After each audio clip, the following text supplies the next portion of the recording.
Selamat pagi anak-anak, salam jumpa kembali. Hari ini kita akan melanjutkan pelajaran kita. Kita masuk pada tema 2, subtema 3, dan ini adalah pembelajaran yang kedua. Nah anak-anak, sebelum kita melanjutkan pelajaran kita hari ini, kita harus awali dengan berdoa terlebih dahulu ya. Marilah kita berdoa bersama-sama dalam nama Bapa dan Putra dan Roh Kudus. Amin. Bapa kami yang ada di surga, dimuliakanlah namamu, datanglah kerajaanmu, jadilah kehendakmu di atas bumi seperti di dalam surga. Berilah kami rezeki pada hari ini dan ampunilah kesalahan kami seperti kami pun mengampuni yang bersalah kepada kami. Dan janganlah masukkan kami ke dalam pencobaan, tetapi bebaskanlah kami dari yang jahat. Amin. Dalam nama Bapa dan Putra dan Roh Kudus. Amin. Anak-anak semuanya bisa buka bukunya di halaman 115 ya. Ini adalah tema 2, subtema 3, dan ini adalah pembelajaran yang kedua. Nah, lihat anak-anak di sini ada Siti dan teman-teman yang sedang bermain di halaman sekolah. Mereka bermain dengan suasana hati yang gembira. Nah, anak-anak mereka sedang bermain tarik-menarik sambil berolahraga. Nah, gerakan tarik-menarik ke kiri dan ke kanan dapat kita lakukan bersama dengan teman ketika kita berada di sekolah dan pada saat pelajaran olahraga. Tetapi kalau misalnya kita berada di rumah, kita dapat melakukan gerakan tarik-menarik ke kiri dan ke kanan ini bersama dengan saudara ataupun orang tua di rumah. Nah, anak-anak, gerakannya ini terlihat seperti orang menggergaji ya. Jadi anak-anak bisa lihat gambar di sini. Ini adalah kegiatan yang dilakukan oleh anak-anak yang sedang bermain di halaman sekolah. Mereka melakukan gerakan tarik-menarik ke kanan dan ke kiri.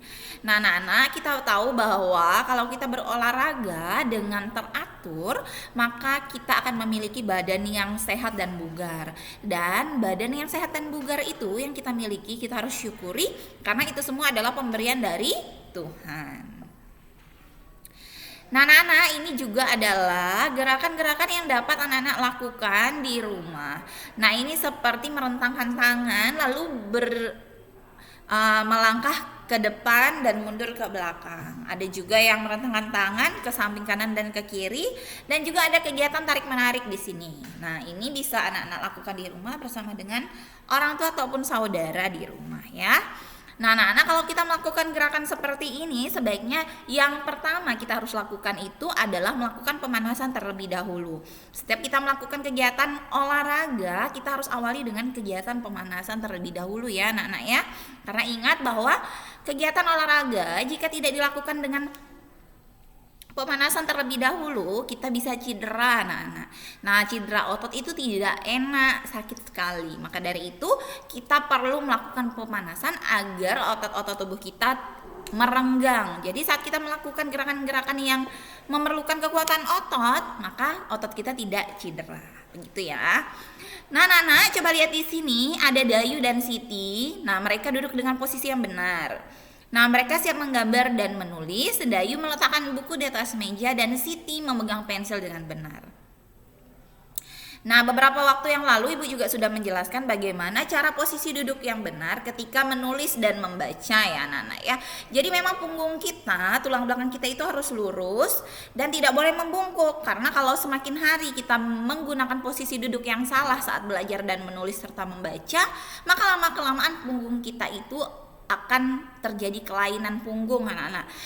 Bentuk tulang belakang kita bisa bengkok, ya kan, melengkung dan sebagainya. Jadi memang pada saat posisi duduk belajar, menulis ataupun membaca itu harus dengan posisi yang benar. Jadi tulang belakang harus lurus. Ketika kita bersandar di tempat duduk itu juga harus lurus dan tangan kita berada di atas meja. Jarak antara mata dan buku itu adalah 30 cm.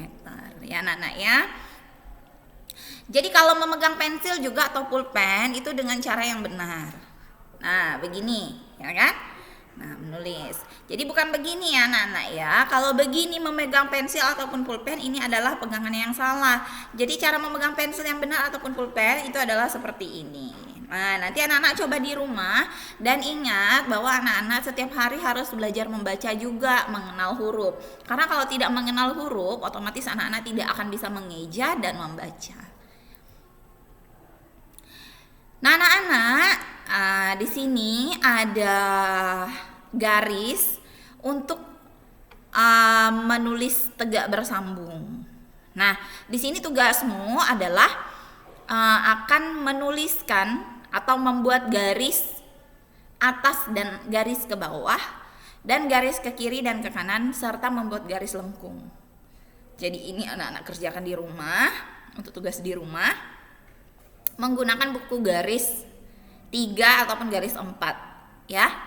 Buku tegak bersambung kalau Bu Guru mengatakannya dulu, dan ini juga adalah buku tulis indah juga bisa.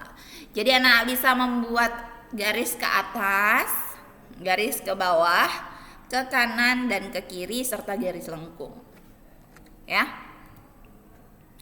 Nah, jadi itu tugas hari ini untuk anak-anak. Jadi mengerjakan tugas yang itu menggunakan buku tulis indah atau buku tegak bersambung ya. Jadi ikuti petunjuknya itu di halaman 118 ya, 118 ya anak-anak ya. Jadi untuk materi hari ini kita sudah selesai. Kita tutup dengan berdoa terlebih dahulu. Kita akan berdoa Salam Maria bersama-sama. Siapkan hati dan pikiran anak-anak untuk berdoa. Marilah kita berdoa dalam nama Bapa dan Putra dan Roh Kudus. Amin.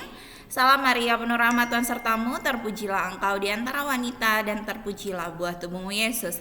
Santa Maria Bunda Allah, doakanlah kami yang berdosa ini sekarang dan waktu kami mati. Amin. Dalam nama Bapa dan Putra dan Roh Kudus. Amin. Terima kasih banyak anak-anak sudah mendengarkan video pembelajaran hari ini. Semoga apa yang Ibu sampaikan dapat bermanfaat untuk anak-anak di rumah. Sampai ketemu pada pembelajaran selanjutnya. Tuhan memberkati kita semua. Selamat pagi.